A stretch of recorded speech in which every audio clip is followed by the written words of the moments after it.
Uma entrevista exclusiva do deputado Eduardo Bolsonaro, que está nos Estados Unidos desde o início do ano, lá naquela luta que ele sempre fala sobre buscar as articulações para sancionar o ministro Alexandre de Moraes e buscar também a anistia ampla, geral e irrestrita. Vamos falar sobre o julgamento de Jair Bolsonaro. Nossa entrevista aqui nesta sexta-feira acontece 4 dias antes do julgamento do Núcleo 1 da suposta trama do golpe na primeira turma do Supremo Tribunal Federal. Então fica ligado que tem muito assunto.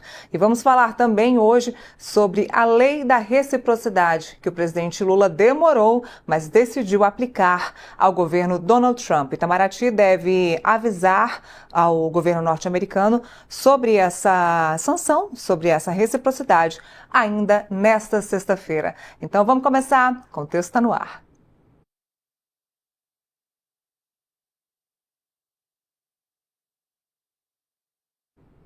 Sexta-feira chegou, repleta de assunto, com entrevista exclusiva, e eu já chamo a minha parceira para entrar aqui ao vivo comigo, colunista do Metrópolis, Andresa Matais. Boa tarde, parceira. Boa tarde, Neila. Boa tarde a todo mundo que está acompanhando a gente. Hoje a casa está cheia, né? Hoje a casa está cheia e eu já chamo o nosso convidado. Entrevista exclusiva com o deputado Eduardo Bolsonaro, direto dos Estados Unidos. Deputado, seja muito bem-vindo ao nosso programa. Já agradeço de antemão a gentileza de falar conosco. Eu que agradeço o espaço, a oportunidade, parabenizo de maneira adiantada o excelente programa que vocês fizeram com Paulo Figueiredo, porque nem sempre a imprensa nos dá espaço, mas aqui com vocês de Metrópolis, por mais que às vezes as perguntas possam ser polêmicas, vocês deixam o entrevistado falar, então podem contar com certeza com a minha boa vontade para aproveitar essa oportunidade, parabenizando a vocês. Muito bem, vamos começar com notícia quente. O que se diz hoje é que o senhor e que o Paulo Figueiredo foram convidados para assistir o julgamento da suposta trama do golpe em Washington, na Casa Branca. O senhor confirma essa informação? Como é que foi feito esse convite? Sim, nós estaremos em Washington, Nós fomos convidados por autoridades do governo americano. Eu não posso detalhar tanto assim, até por uma questão de ética. Há muito tempo, quem nos segue nas redes sociais sabe que a gente acaba por não expor as nossas fontes. Vocês jornalistas entendem muito bem essa questão, mas sim, nós estaremos em Washington pelo menos quarta e quinta-feira, e vai ser o momento em que vai estar ocorrendo também o julgamento do presidente Jair Bolsonaro, dentre outras pessoas do seu governo. Então, estaremos lá, estaremos em contato com as autoridades americanas, e é o que eu posso falar nesse momento. Mas o senhor sabe nos dizer se Donald Trump vai estar assistindo ao julgamento? Eu não tenho como assegurar isso, Vale lembrar que é o presidente da maior potência do mundo, a maior potência econômica, a maior potência militar do mundo, tem 1000 demandas, mas só dele ter dado atenção ao Brasil e recorrentemente falado em nome do Jair Bolsonaro e também da perseguição aos seus familiares e também apoiadores, eu já fico muito feliz, fico muito satisfeito. Isso não é algo pormenor. Você conseguir atrair a atenção do presidente dos Estados Unidos é algo que é muito complicado. Você vê, ele está sempre resolvendo questões como a guerra da Ucrânia, Israel, Irã, questões comerciais com a China, dentre outras medidas, mas também tem o seu olhar voltado para o Brasil. Isso muito me alegra. E eu não posso garantir que ele vai estar assistindo ao vivo a esse julgamento, mas eu tenho certeza que ele será cientificado do resultado assim que possível. Deputado, hoje também tem notícia de que o presidente Lula vai aplicar a lei da reciprocidade aos Estados Unidos e que vai fazer esse aviso por meio aí do Itamaraty e também da área de comércio brasileira ainda nesta sexta-feira. Como é que o senhor acredita que Donald Trump vai receber essa notícia? Olha, todo mundo já sabe o que vai acontecer, O Trump deixou claro na carta dele que ele vai aplicar essa reciprocidade. Então, por exemplo, se o Brasil decidir colocar 50% de tarifa nos produtos americanos, ele vai adicionar mais 50% àqueles 50% que ele já aplicou anteriormente, totalizando 100% de tarifa aos produtos brasileiros. O Brasil tem que entender que essa não é uma questão de soberania, é porque não há como você competir no ramo comercial com a maior economia do mundo. Isso daí é um fato. Não é uma questão de submissão ou qualquer coisa que o seja, E o presidente Trump, ele colocou naquela carta ao Lula os pontos que estavam fazendo com que ele colocasse a maior tarifa do mundo contra o Brasil. Porque nos outros países é 20%, 30%, realmente são questões comerciais, alguns acertos, mas no Brasil, por que ela chegou a 50%?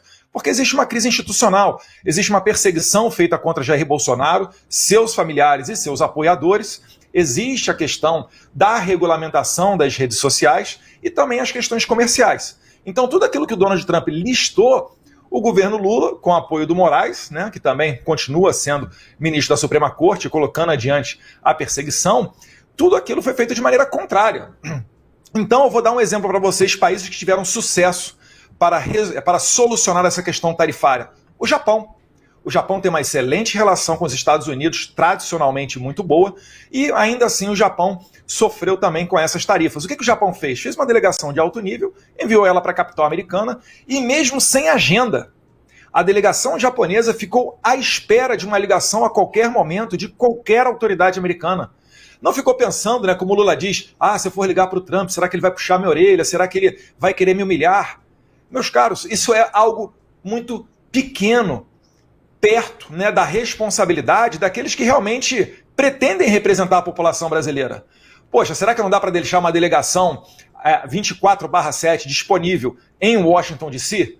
Agora, é loucura você imaginar que o presidente Trump fale que deseja A, B, C, D, você faz, nem que você não faz nada, você faz o contrário de A, B, C, D. E ainda quer ser recebido de tapete vermelho pelo secretário do Tesouro, né, o Scott Bessent, quer ser recebido por outras autoridades americanas.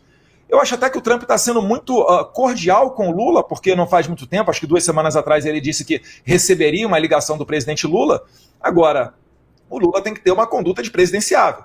Tem que sair do palanque político, tem que deixar de lado um pouquinho da pauta ideológica, né, muita coisa que vem do Celso Amorim, não vem nem do Itamaraty, e ter a responsabilidade de querer representar os brasileiros. Mas eu finalizo dizendo o seguinte, o Lula não fará isso, porque ele pensa primeiro no poder. E para ele se manter no poder, ele está adorando essa questão tarifária, porque ele está vendo uma oportunidade de culpar Trump pelo seu fracasso na parte econômica. Então, o Lula sempre vai dobrar a aposta. Eu esperaria mais responsabilidade do Congresso Nacional, que poderia começar a resolver essa crise institucional através do projeto de anistia, através da votação das prerrogativas dos parlamentares, para protegê-los da perseguição que vem principalmente do Alexandre de Moraes. Então, infelizmente, o Brasil caminha para um acirramento, para um aprofundamento dessa crise.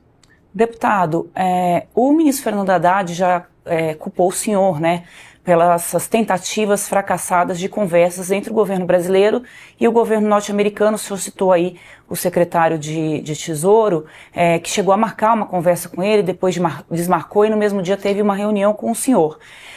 Dentro disso, o senhor está prejudicando qualquer conversa entre o governo brasileiro e o governo norte-americano? Olha, depois do Trump, talvez o secretário Scott Bessent seja a pessoa mais importante do mundo, né, do mundo político, porque ele é a pessoa que dita a economia, as políticas econômicas norte-americanas que têm impacto no mundo inteiro.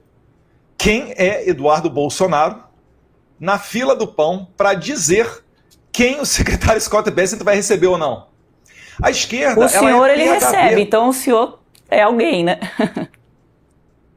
Mas eu agradeço até a deferência, Andresa, mas a questão é, eu não fico apoiando o Hamas, eu não fico, né, protegendo o crime organizado. Os Estados Unidos trouxe enviados até o Brasil para tratar desse tema, para colocar o PCC e o CV, que são organizações criminosas, como organizações terroristas. O governo Lula quis protegê-los. Só para te interromper um minutinho, para não perder aqui a questão.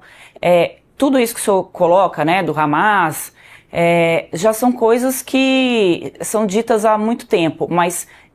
o que eu queria pontuar para o senhor esclarecer para a gente, ele devolver aí a resposta, é que havia uma conversa agendada. Por que é que essa conversa foi desagendada? Mas ele tem que perguntar para o Tesouro Americano, né? Eu estou falando, eu não tenho controle sobre a agenda deles. É porque o senhor esteve com ele no mesmo dia, então isso deve ter entrado na conversa, né? Olha, Andresa, o que a gente conversa lá reservadamente, né, nem tudo a gente pode expor ao público. O que a gente levou foram preocupações ali com relação ao cumprimento da Lei Magnitsky. A gente utilizou, inclusive, matérias da imprensa para dar essa ciência ao secretário Scott Bessent e também à equipe dele, para dizer, olha... O senhor pediu para ele não atender o Haddad naquele dia? Andresa, só para concluir rapidamente. Então, nós levamos a ele essa ciência, né? Falamos de que se a ideia é atingir de maneira eficiente as finanças de Alexandre de Moraes, tem também que ser aplicada a Lei Magnitsky, como a própria Lei Magnitsky descreve, a sua esposa, Viviane, que dá suporte logístico e financeiro ao Alexandre de Moraes. Agora, a questão da agenda dele, é ele que vai fazer. Eu acho impressionante as pessoas, né, a todo momento criticarem, por vezes chamarem pessoas como Trump. Né? O Lula disse antes da eleição que o Trump seria a nova face do nazismo. Eu não vi o Lula pedir desculpa em momento nenhum. Então ele chama um presidente de nazista e depois reclama que aquele presidente não recebe. Isso é quase insano. É lógico que o Lula está jogando para a plateia. Ele está querendo transferir a responsabilidade do insucesso dele para alguém. Eu estou aqui nos Estados Unidos, é óbvio que eu vou ter portas abertas, porque a gente compartilha da mesma visão de mundo, né, do atual governo Trump.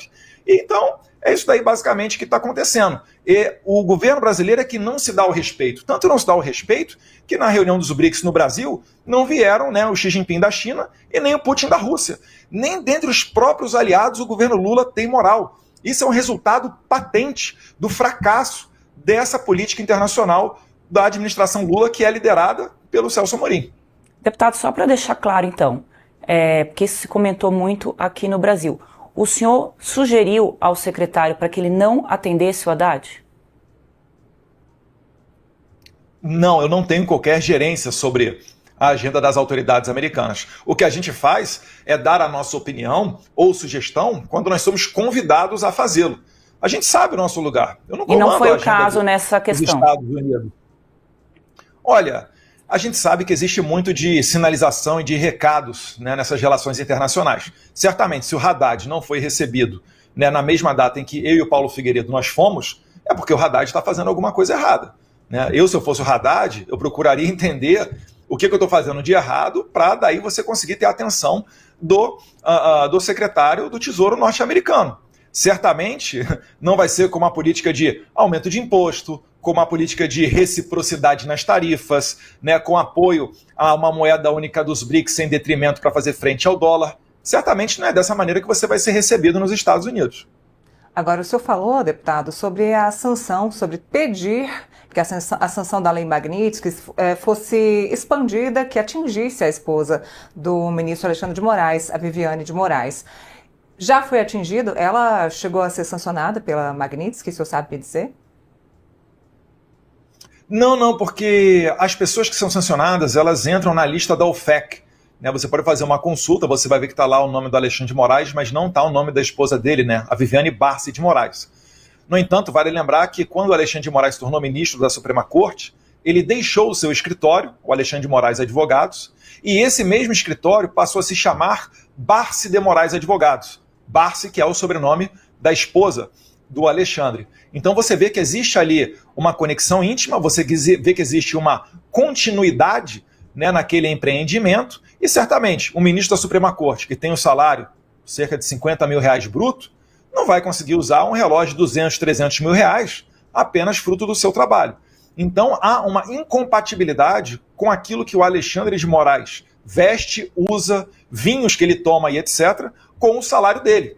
Eu sei porque um salário de deputado federal chega perto de um salário de ministro da Suprema Corte. Então é óbvio que ele tem uma outra rede de financiamento, uma outra maneira, uma outra fonte de financiamento. E isso daí está conectado com a esposa dele. Deputado, eu quero aproveitar o gancho das sanções e questionar. O ministro da Justiça, Lewandowski, e o ex-presidente do Congresso, Rodrigo Pacheco, perderam o visto de fato, assim como foi informado? Até o próprio Paulo Figueiredo chegou a afirmar que eles tinham perdido o visto. Perderam de fato o visto, os dois? São informações que nós temos. Né? O secretário Rubio, ele não tem uma lista clara. Né? De acordo com a política dele de não somente para assessores, mas também agora para aqueles que dão apoio a ditaduras, como foi o caso do programa Mais Médicos, que deu um fôlego ao regime ditatorial cubano, que eu costumo dizer que é a maior ilha escravocrata do mundo, porque você não entra e sai dali sem ter autorização do regime e você é obrigado a viver em uma condição de miserabilidade. Também foi aplicado isso daí com relação a Cuba. E o secretário Marco Rubio, chefe do Departamento de Estado, ele não faz uma lista das pessoas que perderam o visto. Ele espera para que essas pessoas, ao tentarem entrar nos Estados Unidos, seja na imigração, no aeroporto dos Estados Unidos, seja saindo do país de origem, aí é que elas venham a, de fato, descobrir se elas perderam ou não o visto. Mas a informação que chegou para o Paulo Figueiredo, né, compartilhada comigo também, é de que sim, né, o ministro Ricardo Lewandowski, atual ministro da Justiça, que trocou de lugar com Flávio Dino, né? Flávio Dino era MJ, passou a ser ministro da Justiça, passou a ser ministro da Suprema Corte. E o Lewandowski, que se aposentou do STF e veio para a MJ, e também o Pacheco, eles perderam os vistos. Eles são enxergados como pessoas que deram suporte ao atual regime. Vocês vão lembrar que na carta do Trump para o Lula, ele fala que o Brasil é um regime, ele não considera mais uma democracia. Então, isso daí de fato eu acredito que ocorreu, as nossas fontes confirmam que ocorreu, e também serve como um aviso a todos aqueles que visam proteger Alexandre de Moraes ou de alguma maneira sustentar esse regime, correm o risco de sofrerem essas mesmas sanções. Deputado, como é que o senhor classifica essa conduta? Olha, se vocês fizerem isso, vocês vão correr sanção. Como é que se denomina isso? Isso é uma chantagem, isso é uma ameaça ou isso é um recado? Isso é soberania, né? Você, no seu país, você recebe quem você quiser, assim como a sua casa, né? O nosso país nada mais é do que a extensão da nossa casa. Então a questão dos vistos, ela é muito fácil, ela é muito discricionária. É por isso que de uma hora para outra, as autoridades americanas podem decidir, né, manter ou cancelar determinados vistos. Com Deixa a lei eu explicar Magnitsky... a minha pergunta que acho que não foi compreendida. A todo momento é dito, olha, como o senhor colocou agora, né? Se o Brasil fizer o julgamento... Esse ponto o senhor não colocou, mas eu vou traduzir de outra forma.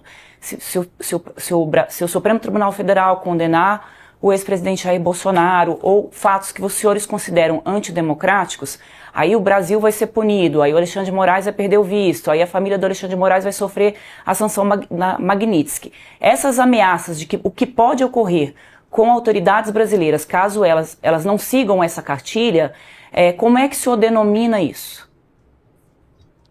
Olha, mas é meio insano você imaginar que vai mergulhar o país num regime antidemocrático e que nada acontecerá. O Nicolás Maduro também perdeu o visto americano dele. Tem diversas pessoas. O ministro do Supremo Tribunal da Venezuela, né, o Michael Moreno, também foi sancionado pela lei Magnitsky. Por quê? Porque a todo momento ele fazia julgados a favor de Hugo Chávez para perseguir os opositores de Hugo Chávez. E é basicamente o que o Alexandre de Moraes está fazendo. É claro que o Jair Bolsonaro é o caso mais notório, mas ele é apenas um dentre, né, cerca de 2.000 pessoas que estão sofrendo essa perseguição do Alexandre de Moraes. Mas não é uma chantagem? Se você não fizer o que eu quero, você vai ser... Desculpa, pode Mas continuar. É claro, Andrés, isso tem que acontecer. Não é o que eu quero, a vontade do Trump. Olha, eu avisava lá atrás o seguinte, se o Trump for eleito, obviamente antes da eleição dele, né, dia 5 de novembro do ano passado, eu falava, se o Trump for eleito, não esperem que a maior ação americana será uma notinha da embaixada reclamando que o X foi expulso do Brasil e foi congelada a conta da Starlink. É óbvio que ele vai mergulhar isso daí num conflito comercial. E é isso que eu espero de um país respeitável. O que não é respeitável é, por exemplo, a Bolívia pegar uma usina de energia da Petrobras e o Brasil falar que aquilo dali está certo porque o Brasil estava tendo uma conduta muito imperialista. Isso daí é que é o insano. Então é óbvio que os Estados Unidos, ele está o quê? Ele está, primeiro, se protegendo, porque Alexandre de Moraes mandou prender até cidadão americano por conta de tweets dados a partir do território americano, pessoas que estão debaixo da jurisdição americana, eu, Rodrigo Constantino, Paulo Figueiredo, Alan dos Santos, juíza Ludmila Lins Grilo, Rumble, né, falar de empresas, Rumble, Truth Social, dentre outras, o Moraes continua fazendo ordens para que essas pessoas, né, sofram coisas que não estão previstas em lei. Se estivesse previsto em lei o que Alexandre de Moraes estava fazendo, o Alan dos Santos já teria sido extraditado durante o governo Biden, e não foi. Se o Alexandre de Moraes estivesse pautando em lei, ele teria conseguido extraditar e prender o Oswaldo Eustáquio. Olha o que eu estou falando. O Oswaldo Eustáquio não é uma pessoa que tem unanimidade dentro da direita, mas está lá na Espanha, e a socialista Espanha não permitiu a extradição dele. Será que não é hora da gente parar e olhar para dentro do Brasil e perceber que alguma coisa está muito errado? Que não dá para a gente ignorar que em 2022 tiveram ordens secretas para bloquear usuários que estavam fazendo tweets contra o governo Lula. Eu tive que deletar tweet meu vinculando Lula a Nicolás Maduro ou Lula ao Daniel Ortega. Foi proibido fazer oposição ao Lula na eleição de 2022. Deixe de lado a questão das maquininhas, não está nem entrando na urna eletrônica. Mas esses temas não são temas próprios de uma democracia, né? Aonde mais você faz esse tipo de coisa? Só na Nicarágua. Na Venezuela, O Brasil agora está colocando numa investigação um líder religioso, o pastor Silas Malafaia. Está igualzinho ao Daniel Ortega lá da Nicarágua. E vocês acreditam que o governo Trump não possa sequer sancionar as pessoas que estão fazendo isso? Se ele não fizer isso, ele vai estar abrindo todas as portas para que esse vírus brasileiro entre no território americano. E ele já falou que ele não permitirá isso daí acontecer. Deputado, o que se coloca, né, do outro lado é que os conteúdos que foram retirados, eles estavam divulgando fake news ou discursos de ódio. Nesse caso... O que é fake news e o que é discurso de ódio, Andressa? Qual é a definição? Vamos lá, deixa o fake news de lado. Qual é a definição de discurso de ódio? Discurso de ódio é um ataque a uma instituição constituída no Brasil, por exemplo, o Supremo Tribunal Federal, em que se incita as pessoas a invadirem, a baterem num ministro, a atacarem um ministro que representa o Estado. Qual o número da lei federal está previsto lá o crime de ódio? Ou o artigo do Código Penal? Vamos só terminar com relação a fake news que o senhor perguntou. São duas questões. Uma Porque não tem definição de crime de ódio, Andressa. Ele está tirando a cabeça dele. O que é milícia digital? Vocês no Metrópole estão fazendo excelente trabalho, Andressa. Permitam aqui fazer um elogio que não é rasgação de seda. Vocês têm tudo para ser aquilo que foi a Jovem Pan antes de 2022. Mas se chegar na eleição e vocês entrevistarem uma pessoa ou começarem a ter analistas políticos aqui que venham contra o Lula, ou que chamem o Lula de descondenado, ou de qualquer outro tipo de adjetivo que vocês acham qualificados, vocês podem sofrer a mesma coisa. Eu quero evitar que isso daí aconteça. É por isso que eu estou aqui tentando... Só um ponto, deputado. A gente não trabalha com... A gente não trabalha com fake news aqui, a gente trabalha com os fatos. Todo mundo pode ter a própria versão, mas os próprios fatos... Qual foi a fake news? Não é possível. E é fake news você falar que o Lula é um descondenado?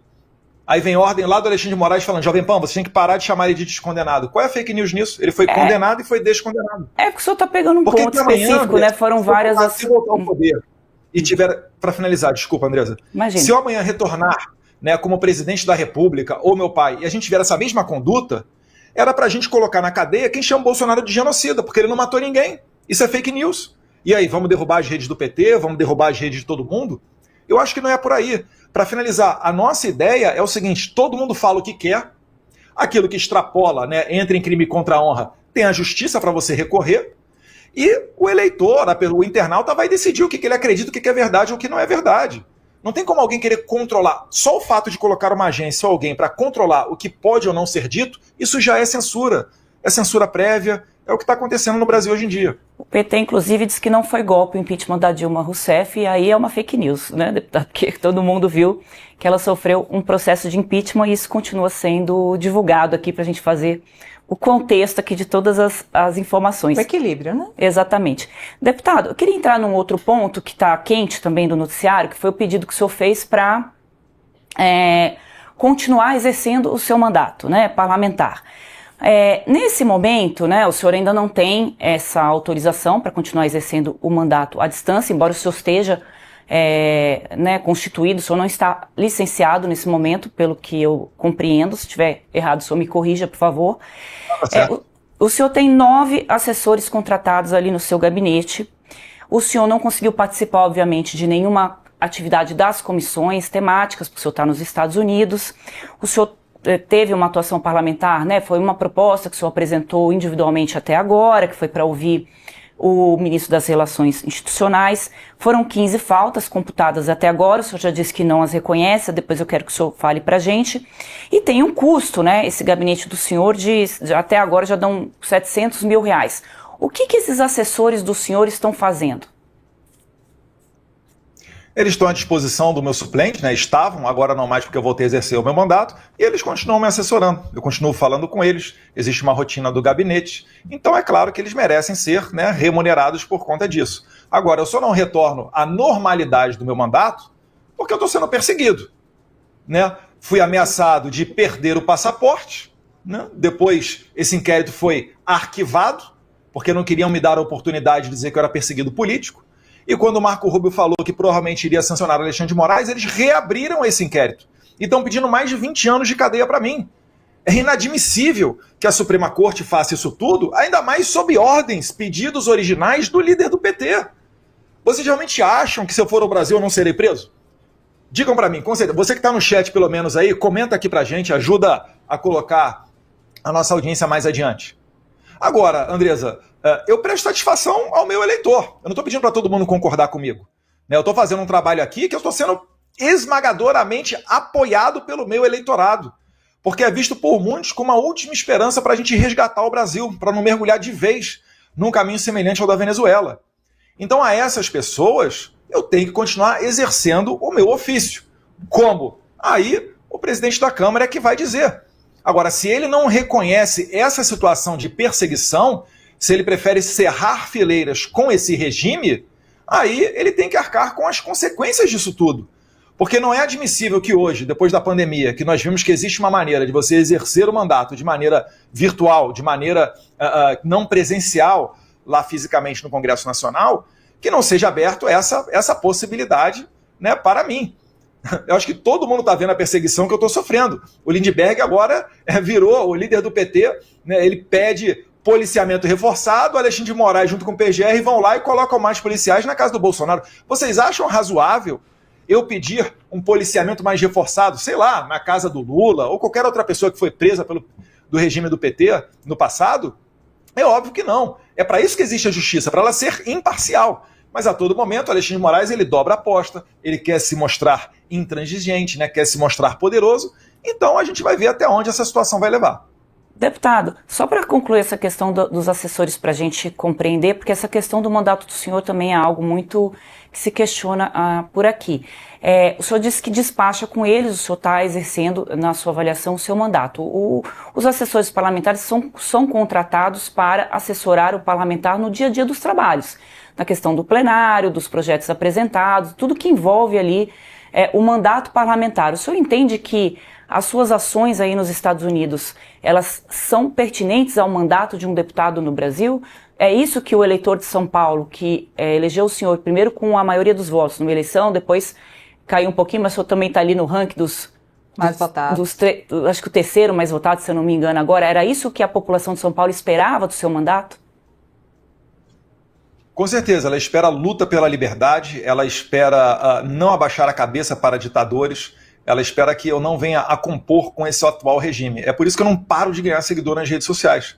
Eu estou explodindo de seguidor, eu nunca ganhei tanto seguidor em tanta velocidade nas redes sociais.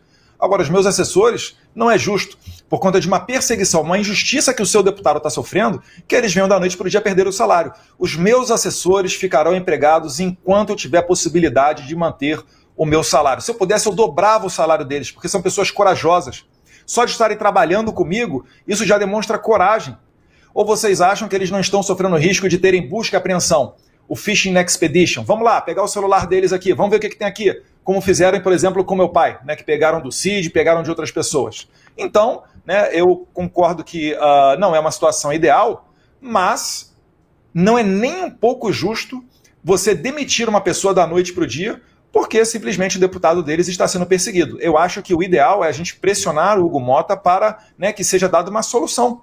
A solução tecnológica já existe. Eu consigo perfeitamente exercer o meu mandato, consigo fazer participação nas comissões, como participei agora, a convite do deputado Coronel Meira, na Comissão de Segurança Pública, para falar de perseguição às pessoas envolvidas no 8 de janeiro. Então as ferramentas já existem, né? Se optarem por não reconhecer a minha perseguição, mais uma vez, aí vai da responsabilidade de cada um. Deputado, qual é a sua situação formal hoje nos Estados Unidos? Eu aqui nos Estados Unidos eu estou legalmente. Eu não entro em detalhes, a pergunta é sobre o visto, etc. Isso, exatamente. Se é a necessidade de pedir um green card... Me permita, Neila, eu não tenho como expor isso daí, porque eu sei que eu estou altamente vigiado, né? Certamente nesse momento tem gente da Polícia Federal nos assistindo, né? A gente chama carinhosamente de Gestapo do Alexandre de Moraes, porque é uma polícia política, né? Não se confunde com o restante da Polícia Federal. Então essas pessoas estão de olho para ver o que elas podem fazer para minar, para complicar a minha vida aqui nos Estados Unidos. Então não posso dar munição para eles fazerem isso. Cito como exemplo do que eu estou falando, ano passado, em 2024, com uma delegação de parlamentares, nós fomos ao Parlamento Europeu fazer denúncias de violação de direitos humanos, né? Morte do Clezão, prisão da Débora e etc. Eu participei nessa viagem de um Space no X, do Mário Naufa, né? É um australiano que mora lá no Oriente Médio. Quando eu retornei ao Brasil, tinha um relatório da Polícia Federal feito com base nessa minha participação no Space no X. Então essas pessoas estão altamente, né, buscando o pelo em ovo, né, usando da sua criatividade para tentar me prejudicar. Então, nesse ponto da minha estadia aqui nos Estados Unidos, podem ficar tranquilos, estou 100% legal, consigo me manter aqui durante um bom tempo ainda, mas permitam-me não abrir detalhes. Só porque a dúvida, se você me permite, Neila, complementar, Sim. é porque o senhor já disse algumas vezes que o senhor é como se fosse assim um asilado político, né? O senhor saiu do Brasil porque o senhor entende que se voltar há uma perseguição política do judiciário com relação ao senhor. Esse termo não, entendo, não há. Mas esse termo não há é um termo figurativo, digamos assim. O senhor não está aí como asilado. Acho que a pergunta que a gente queria fazer para o senhor é... Você fala debaixo de asilo? Isso. Andresa, me permita aqui repetir a resposta. Estou legalmente nos Estados Unidos, não abro detalhes sobre quais condições, até porque também, né, se eu o fizesse, isso poderia até implicar em represálias contra a minha família. Como eu vi que o regime está disposto até a congelar as contas bancárias da minha esposa, que não é um agente político, não me sustenta, não tem relação nenhuma comigo nesse ponto, né, eu não posso passar detalhes para vocês sobre isso. O que eu posso dizer apenas é que eu estou legalmente aqui no território americano. Mas as contas da sua esposa, da Heloísa, não foram congeladas? Foram congeladas. Ela abre aqui o app dela, né? O Banco do Brasil, ela não consegue fazer nenhum tipo de transferência nem nada, nem movimentar a conta dela. Certo. Eu queria perguntar sobre a sua relação com o seu pai, mas não é sobre como é a relação. Eu só queria saber quando foi a última vez que vocês conversaram. Foi antes de eu viajar aqui no Carnaval para os Estados Unidos. Nem eu me recordo, né, exatamente qual foi o último dia e etc. Antes de eu viajar aqui para os Estados Unidos, foi a última vez. Não houve, eu não vou me lembrar, vou até pedir para a produção me lembrar também, qual foi a data daquelas conversas que acabaram vazando do relatório da Polícia Federal. Não, as conversas foram depois. Sim, as conversas sim. foram depois. Eu estou falando, se eu entendi correto a pergunta, foi a última vez que eu estive pessoalmente com meu pai, foi antes do Carnaval, né? Então, meados de fevereiro, provavelmente. As conversas foram depois. Eu já estava aqui nos Estados Unidos. O último momento, então, de conversa foram esses momentos que foram descobertos aí, revelados pela Polícia Federal nesse relatório, enfim, que inclui... Foram vazados, né? São conversas pessoais de pai para filho, né? Foram vazados pela Polícia Federal. Eu não vejo motivo nenhum para você ter que expor esse tipo de coisa, né? Tem ali, é claro, eu conversando com meu pai, de uma maneira não muito educada, não é o meu perfil, normalmente eu trato meu pai até por senhor e etc, mas naquele momento, né, como dois homens que nós somos, e entre nós não tem frescura também, eu estava dando uma sacolejada nele, utilizei algumas palavras fortes, obviamente não gostaria que isso daí viesse a público, mas, né, a Polícia Federal, como é um aparelho do Estado político, ela vazou de propósito para gerar constrangimento e também uma cortina de fumaça naquilo que interessa, né? Os assuntos do Brasil são outros, não a conversa do pai com o filho. Deputado, essa conversa que o senhor teve já virou até aquelas letrinhas lá que o senhor falou, já virou camiseta, boné aqui no Brasil, não sei se o senhor está acompanhando. O senhor diria que o senhor está exausto? De maneira nenhuma. De maneira nenhuma. Toda semana que vem para Washington, D.C. Aquilo foi uma explosão de um momento ou já não era um sinal de exaustão dessa sua peregrinação aí para os Estados Unidos? Eu não consigo ler daqui, Andresa. Eu não consigo ler daqui a conversa. Não, essa conversa é só para ilustrar para quem está acompanhando a gente. A minha pergunta aqueles termos que o senhor usou com o seu pai, naquele momento o senhor estava zangado, mas a gente não pode ler como uma exaustão do senhor, desse papel que o senhor está fazendo aí. Não, muito pelo contrário, era energia alta, né? Era dando aquela sacolejada lá, uns tapas na cara do Rocky Balboa. Não tem amanhã não, vambora, o caminho é por aqui. Isso daqui é que é o certo, não se deixe levar por esse outro caminho. Né? Basicamente isso aí que eu falei, óbvio. Usei alguns palavrões, algumas palavras duras. Os nossos opositores aproveitam para cair em cima disso. Olha lá, a família brasileira, etc. Mas entre nós não tem frescura, não tem hipocrisia. É uma conversa entre dois homens. Né? Como tem que ser, às vezes com pai e com filho que estão lutando pela liberdade. Eu acho que dificilmente algum outro brasileiro passou por uma situação semelhante, a não ser aí o pessoal perseguido pelo Alexandre de Moraes, mas é uma situação onde o estresse fica alto. Né? Por vezes acontece esse tipo de explosão. Uhum. Nessas conversas, deputado, os senhores falam também sobre o governador de São Paulo, Tarcísio. Eu só queria saber se existe, eu vou usar um termo ciúmes, mas não era essa palavra, assim, se existe um ciúme ou um temor desse holofote que está cada dia crescendo mais sobre o Tarcísio e saindo um pouco da família Bolsonaro. Existe um temor desse holofote sobre o Tarcísio? Olha, não é nenhum temor, né? A questão é que não é o momento de você tratar de eleição. A gente, semana que vem, estamos o quê? A 4 dias do início do julgamento, 4 dias do início do julgamento. Então não é o momento de você tratar de sucessão presidencial, né? De você colocar, como se diz no popular, né? A carroça na frente dos cavalos. E aí a gente começa a se perguntar, as pessoas, e aí eu separo muito bem, tá? Eu não vi nenhum movimento do Tarcísio pessoalmente nesse sentido, pelo menos não publicamente. As pessoas, ao que parece, algumas, né, elas estão buscando tirar proveito de um momento de fragilidade do presidente Bolsonaro, que todo mundo sabe que não tem um julgamento justo, né, porque não tem nexo causal nenhum que o conecte ao 8 de janeiro, sendo que 8 de janeiro sequer foi uma tentativa de golpe, mas, né, há quase que um consenso de que ele provavelmente será condenado. E aí pessoas tentam tirar proveito disso, né, oferecendo para ele, imagino eu, né, arranjos políticos futuros em troca de promessas futuras de amenizar a pena ou colocar em prisão domiciliar. E aqui eu estou falando que eu consigo imaginar, tá? Porque eu não estou lá na casa do Jair Bolsonaro, não participei de nenhuma conversa nesse sentido. Mas me causa estranheza você querer, nesse momento, tratar de eleição de 2026. Falta muito ainda para a eleição de 2026, mais de um ano. Qual essa agenda da anistia, ela se Essa agenda da anistia, ela se sobrepõe essa agenda eleitoral de 2026, é o que o senhor está falando. Primeiro tem que se tratar desse tema só para depois entrar em 2026. Mas é claro, porque a anistia, né, por uma questão de justiça, ela atingiria, né, beneficiaria não só os perseguidos pelo Alexandre de Moraes. Eu falo perseguidos porque não são só as pessoas envolvidas no 8 de janeiro, tá? É muito mais gente.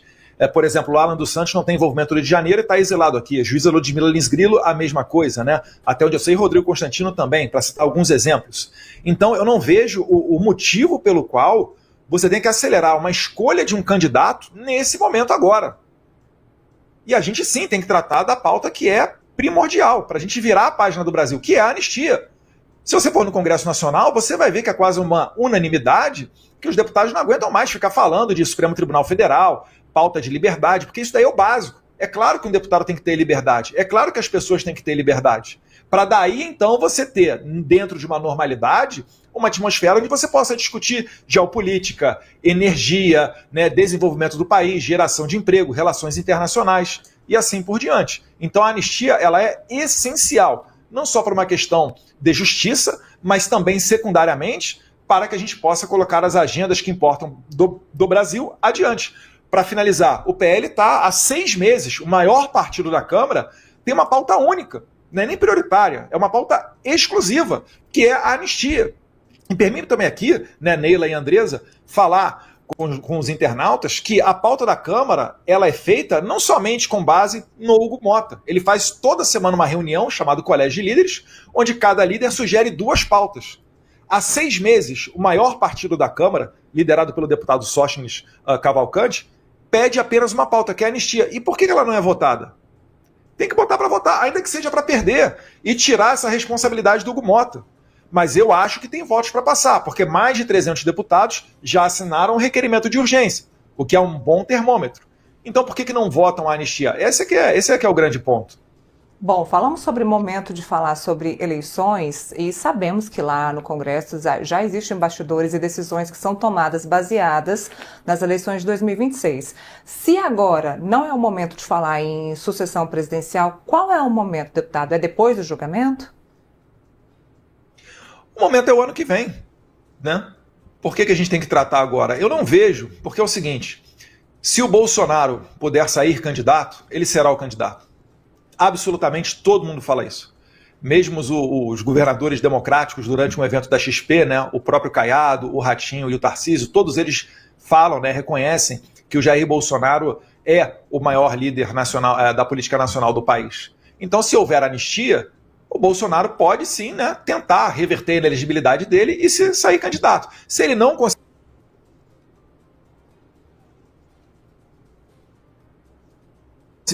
pergunta, por que ele tem que fazer isso agora, enquanto ainda existe a possibilidade da anistia? É essa questão que não se encaixa na minha cabeça. Ou melhor, se encaixa muito bem, né? De existirem pessoas, mais uma vez não estou acusando ninguém, mas de existirem talvez pessoas aí nos bastidores tratando de enfiar uma faca no pescoço do Jair Bolsonaro, oferecendo benesses futuras, o que eu entendo que seria mais um daqueles acordos que você não deveria fazer, porque nunca são respeitados. E em troca, né, de uma benesse talvez jurídica, porque a gente não tem mais um tribunal jurídico no Brasil, o STF é uma corte totalmente política, em troca dessas benesses, que ele indicasse outra pessoa. Eu só consigo imaginar isso. Deputado, dentro disso, está correta essa informação de que houve um pedido para que os nomes do senhor, dos seus irmãos, não sejam testados em pesquisas eleitorais? Pegando esse raciocínio que o senhor colocou, né, de que esse não é um assunto prioritário para os senhores agora, isso tem a ver com essa notícia que saiu de que os senhores não deveriam ser testados, ou essa notícia é fake? Não é um assunto prioritário, mas eu não posso virar as costas, né? Quando começam a tratar disso, a gente tem que falar. Tanto que a pauta aqui do programa das senhoras. Isso daí, na verdade, ocorreu, eu sei que ocorreu no passado. No passado eu já vi isso daí acontecer, né? Eu chegar e conversar com meu pai, ele achar que era o momento adequado. Depois eu próprio, né? Isso daí foi ano passado ainda. Eu próprio falei, não, tira, porque agora ainda não é o momento. Depois voltamos a conversar. Entendeu-se, né, que, olha, agora acho que é um momento que dá para fazer esse tipo de pesquisa, esse tipo de teste, foi feito, fiquei muito feliz com o resultado, basicamente comprovou que o Jair Bolsonaro ele transfere mais de 90% do eleitorado dele. Isso coloca não só eu, mas tem a Michelle, tem o Flávio, tem outros atores que podem ser beneficiados com essa transferência de votos.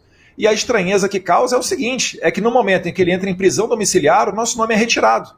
Parece que existe, né, estão tirando do caminho todos aqueles que porventura possam ser candidatos antissistema, né, permitindo apenas, por exemplo, né, que pessoas que estejam mais alinhadas, que pudessem ter a permissão do Alexandre de Moraes para saírem candidatos, para que elas possam se candidatar.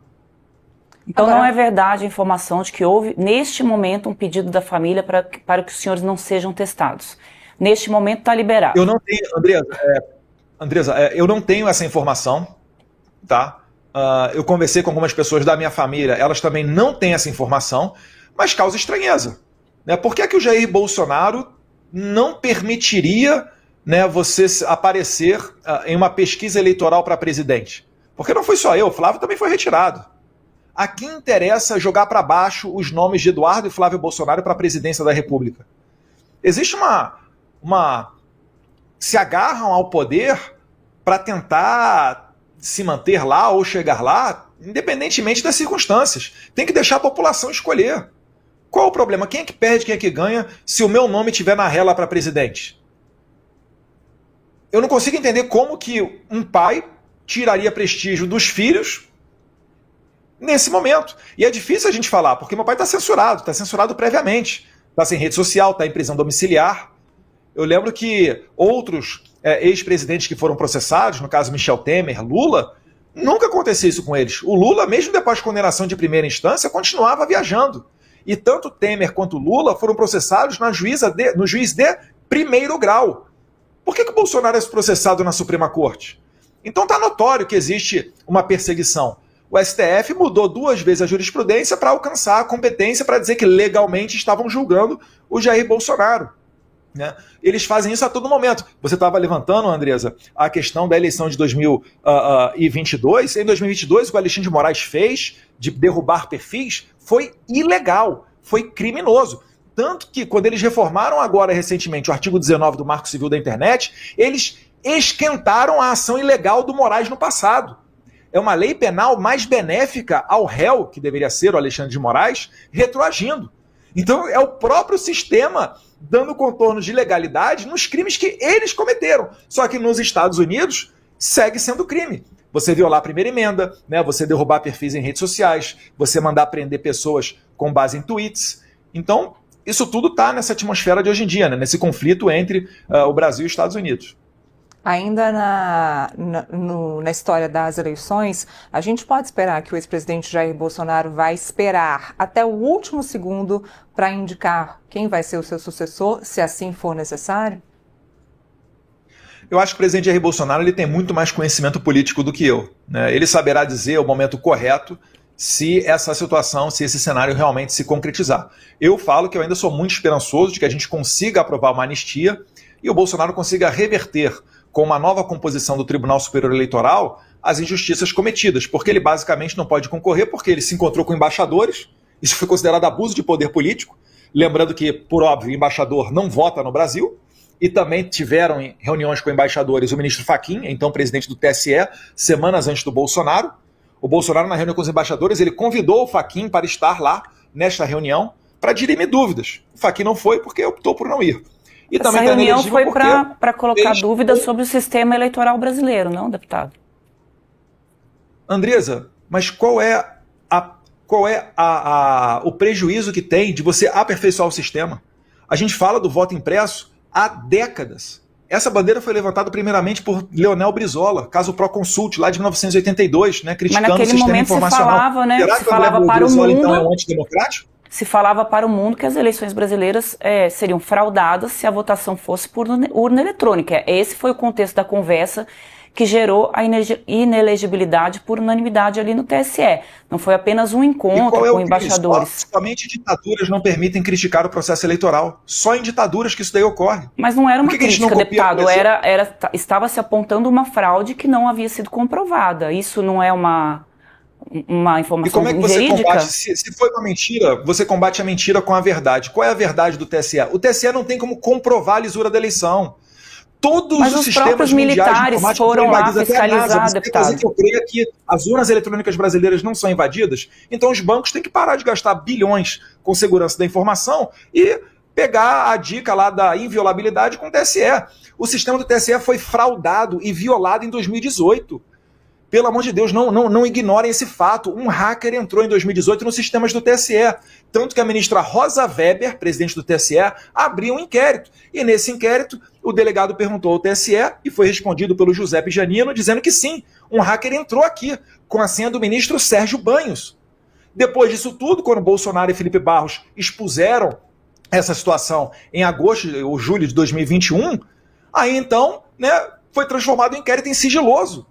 Isso é um absurdo. A gente fez uma eleição de 2022 que foi invadida em 2018 com os mesmos mecanismos. Aí eu não posso duvidar disso, Andresa. Não, deputado, pelo amor de Deus. O governo do seu pai pediu, inclusive, né, que os militares acompanhassem e fiscalizassem as urnas. O ministro Barroso convidou as Forças Armadas para fazer parte de uma comissão. Isso foi feito e eles não encontraram nenhuma irregularidade. Então, Você leu o relatório deles, Andresa? O relatório deles é taxativo no final. Eles concluem a mesma conclusão que o PSDB, de Carlos Sampaio e Aécio Neves tiveram após a eleição de 2014, onde eles perderam para Dilma.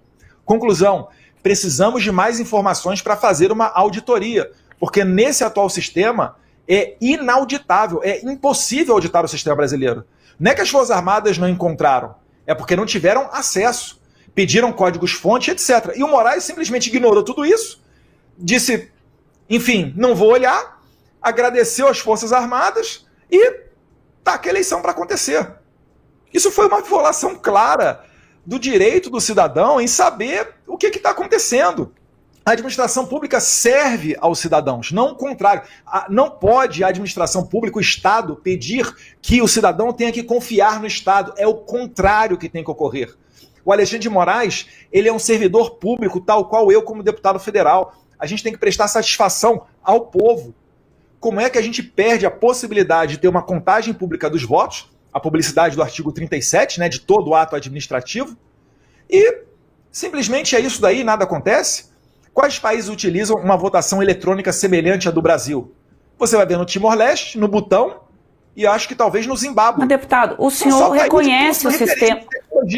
O senhor reconhece o sistema de votação no Brasil na medida que o senhor topa se candidatar por esse sistema. E o senhor foi eleito por esse sistema.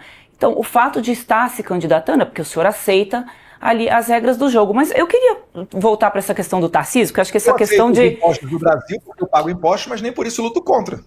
Sim, mas o senhor diz que não é confiável, o senhor está se submetendo a um processo não confiável, um pouco incoerente, não?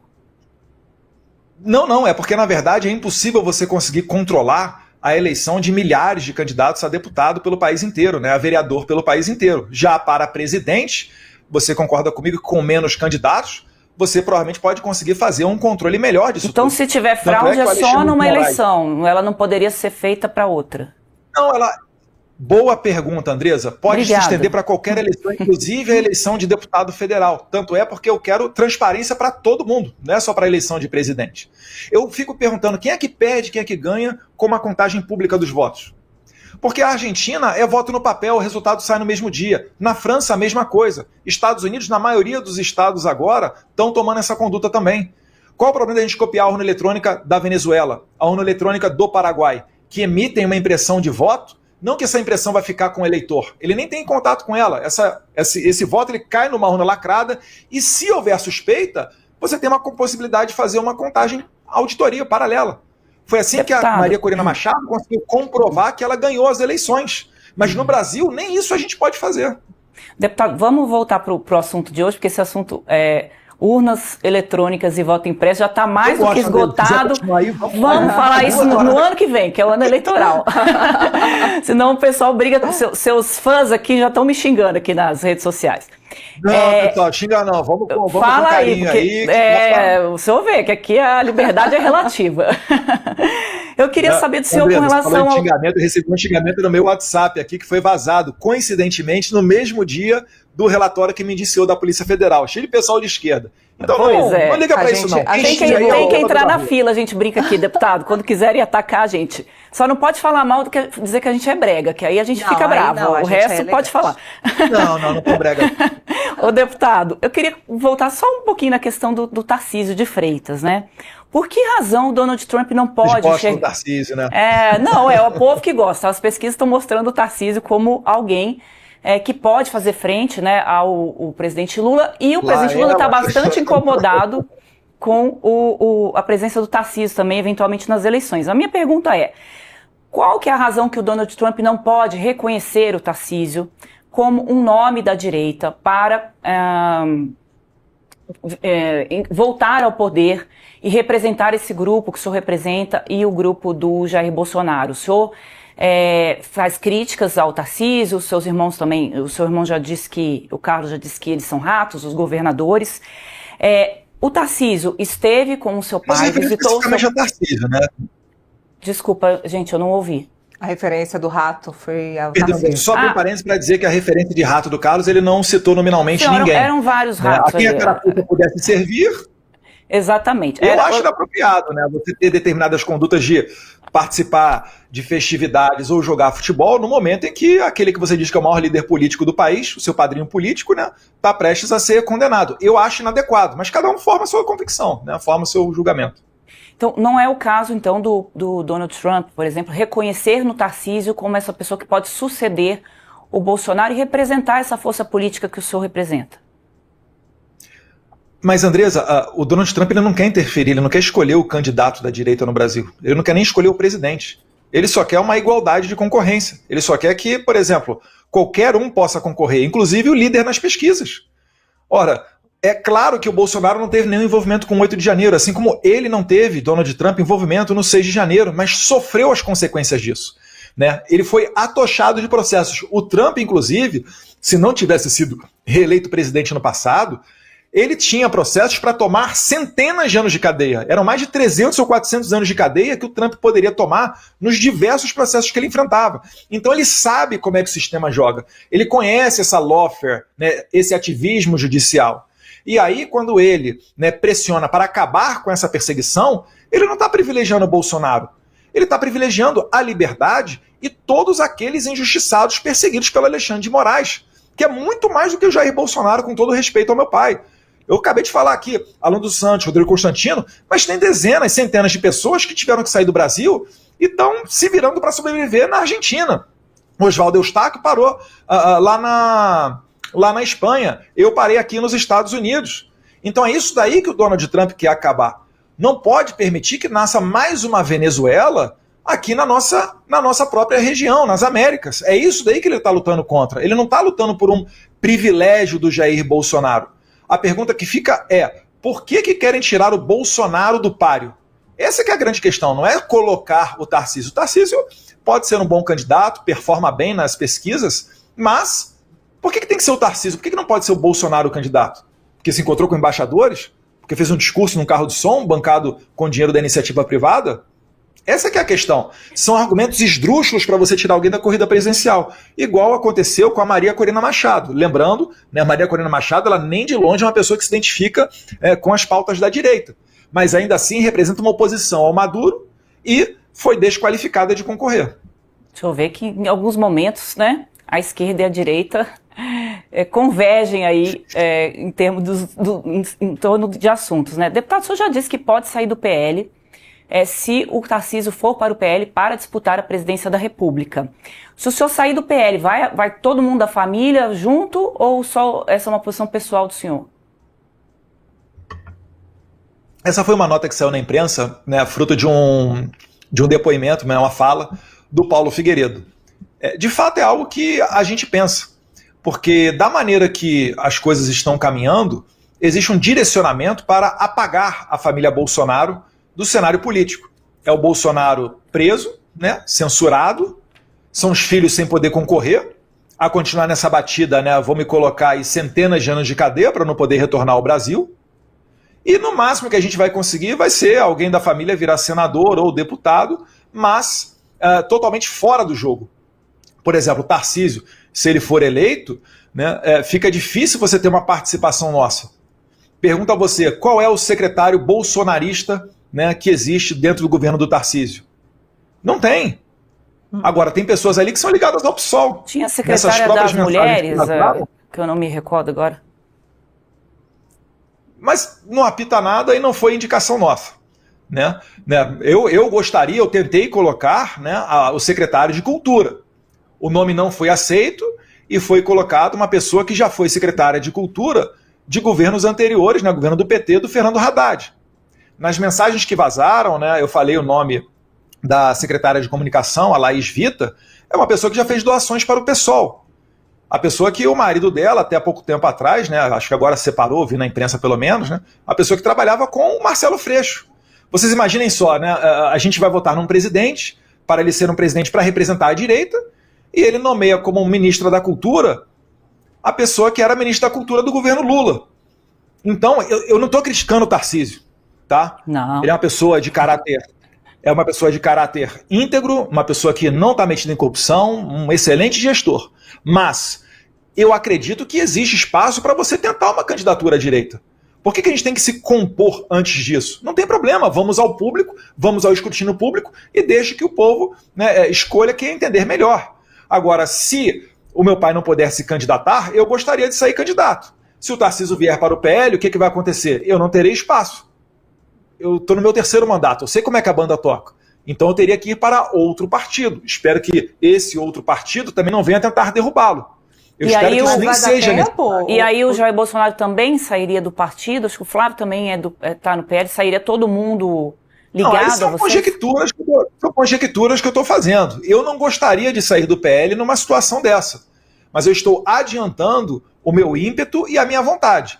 Eu acho que depois de ter me formado, né, em Direito na FRJ, advogado, policial federal, servido na fronteira, deputado mais votado de toda a história do país, indo para o meu 4º mandato, né, em 2026, estou no meu 3º.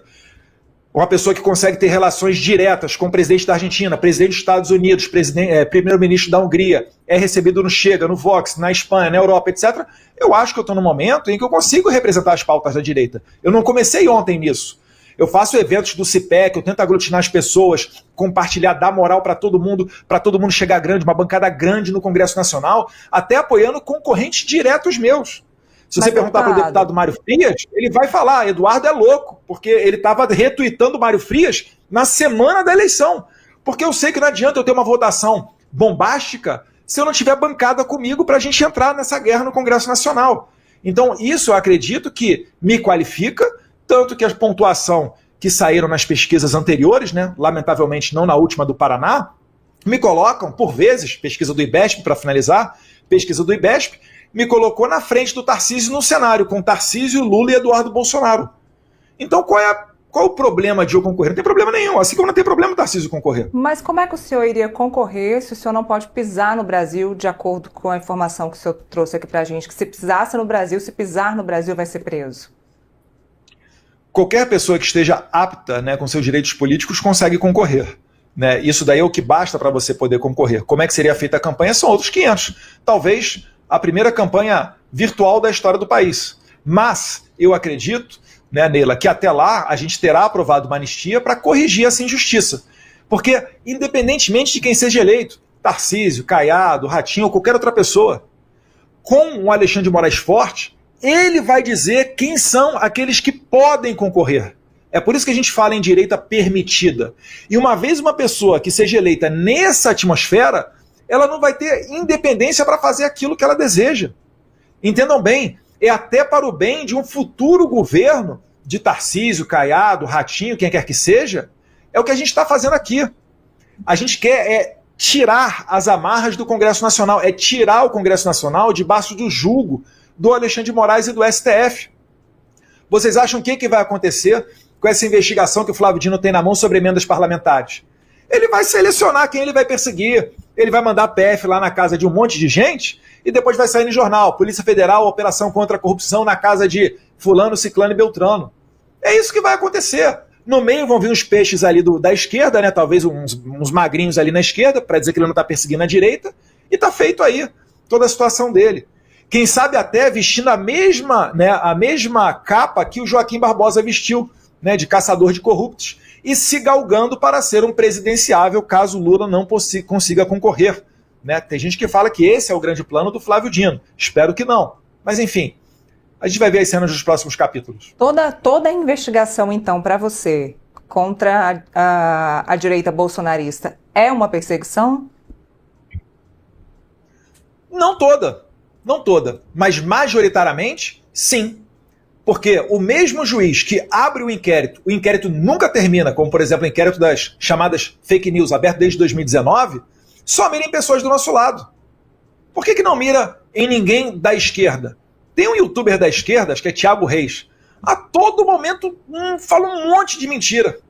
Esse cara nunca vai entrar no radar, muito pelo contrário, né? Talvez é mais próximo a gente tomar um cafezinho lá com o pessoal do STF. Olha o Felipe Neto, interagia com o Barroso, ganhou não sei quantos R$1.000 da embaixada dos Estados Unidos durante o governo Biden, né? Não com o Trump agora, que ele cortou a mamata desse pessoal, mas para interagir nas políticas de combate à desinformação. Pelo amor de Deus! Vocês gostariam que eu chamasse, né, caso fosse o STF, chamasse o Alan dos Santos para combater desinformação? É isso que a gente está falando. Não cabe ao Tribunal Superior Eleitoral e à Suprema Corte esse tipo de trabalho. O juiz é inerte, ele só julga aquilo pelo qual ele é provocado. E por vezes, quando esse pedido é notoriamente político, ele tem que se deixar de lado. Quem é o STF? Qual delegação popular eles receberam para dizer, né? Ah, não, a gente tem que agora dizer o que é verdade e o que é mentira. Porque a gente sabe o que é melhor para o povo. Isso é totalmente antidemocrático.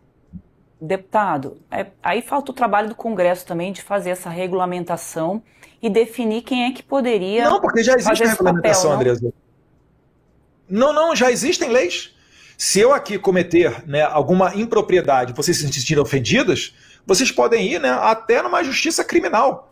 Buscar, né, representar uma delegacia de polícia contra mim por injúria, difamação ou calúnia. Vocês podem mover um processo civil contra mim pedindo indenização. Concordo com o senhor que não é uma terra sem lei, mas existe uma discussão que passa pela regulamentação, que inclusive preocupa, essa é uma pergunta que eu queria fazer para o senhor. O Congresso Nacional já respondeu isso. O Congresso Nacional já respondeu isso. Mas por ocasião da votação do projeto de lei 2630. E o Congresso Nacional não discutiu isso porque entendeu que são necessárias as atuais leis brasileiras. O próprio relator da matéria do PCdoB, Orlando Silva, pediu ao presidente Arthur Lira para retirar de pauta o projeto 2630 porque ele não tinha votos para passar. Aí vão burocratas não eleitos da Suprema Corte, se achando mais inteligentinhos, né, acima do bem e do mal, para dizer, olha, o Congresso não legislou, então nós aqui vamos legislar. Poxa, então fecha o Congresso. Só que a gente não vai ter oportunidade de trocar os ministros do STF, porque eles não são eleitos. Eles, a cada 4 anos, eles não botam a cara a tapa no público. né? Isso não é pormenor, ter voto aqui, ó, é ralado, é suado. O que vocês acham que aconteceria se os ministros da Suprema Corte não tivessem seguranças e andassem no meio do público? Eles iriam sofrer uma chuva de críticas, provavelmente palavrões. O fechamento do Congresso não é algo que passou pela cabeça do senhor? O senhor já deu aquela famosa frase que todo mundo já sabe, não precisa nem repetir aqui. Não, André. Então explica pra gente. A minha frase foi muito mais suave do que a frase, por exemplo, do deputado federal do PT, Vadi Damus, né, que, criticando o ministro Barroso, disse que também deveria ser fechado o Congresso Nacional e mudado o nome de Supremo.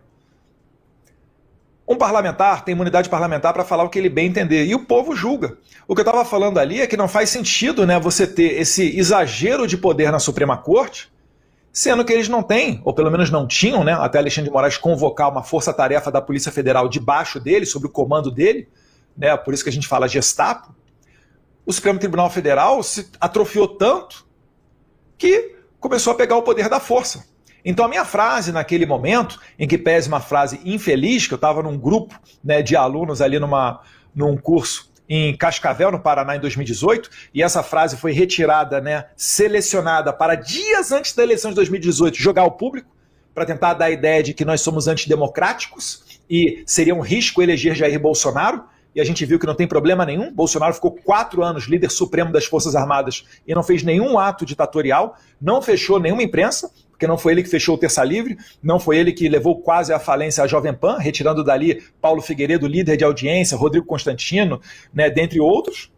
Então, essa frase ela é muito utilizada pela esquerda para tentar colocar em nós a pecha de antidemocráticos, quando, na verdade, os fatos mostram que nós somos os mais democráticos de todo. Tanto até que Jair Bolsonaro, na transição, elogiado, né, por Lula e por pessoas do PT, nomeou os chefes de forças indicados pelo Lula, quando o Bolsonaro ainda era presidente.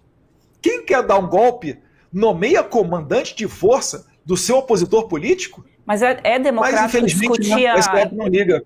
É democrático discutir a implementação de um estado de sítio no país, por mais que isso teria que passar pelo Congresso? Isso é democrático? Se não é democrático, tem que tirar da Constituição. A Constituição prevê o estado de sítio e o estado de defesa, que foram cogitados também pela presidente Dilma, motivada por outras razões, e foi negada pelo, então, general Vilas Boas, comandante do Exército naquela época. Porque a Dilma Rousseff cogitou. A Dilma Rousseff está sofrendo processo para tomar 40 anos de cadeia? Não. Todo mundo entendeu que era um remédio constitucional que depende do presidente convocar, aí chama-se um conselho, manda para o Congresso que com quórum qualificado aprova ou não. E só depois da aprovação, aí volta para o presidente fazer um decreto. O que tem de ditatorial nisso? Não, a gente está falando da circunstância, né? Nesse caso era porque não se reconhecia o presidente eleito na ocasião. Então o estado de sítio, que inclusive o seu pai é o que ele reconhece, que realmente foi discutido, né?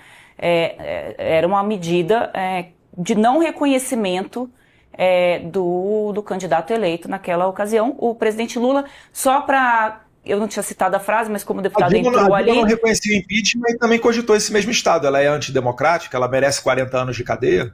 Esse é que é o ponto. A Dilma cogitou o estado de sítio porque não reconheceu não reconheceu o impeachment. Porque ela não reconheceu o impeachment como um procedimento válido. Essa informação de que ela cogitou o estado de sítio, deputado, eu vou pedir para checar. Eu não valido porque eu não me recordo disso. Inclusive, a Dilma Rousseff, ela participou de todo o processo, ela fez a sua defesa e assim que foi empichada, ela entregou o cargo e saiu de dentro do Palácio da Alvorada. Eu estava lá nesse dia, inclusive, acompanhando como jornalista. Eleição, né, saiu de lá. Mas não dá para dizer que ela defendeu um estado de sítio, aí realmente não seria o caso ali, né, deputado. Deputado, o senhor falou algumas vezes de que, além dos Estados Unidos, o senhor poderia procurar apoio também a essa causa que o senhor defende na Europa.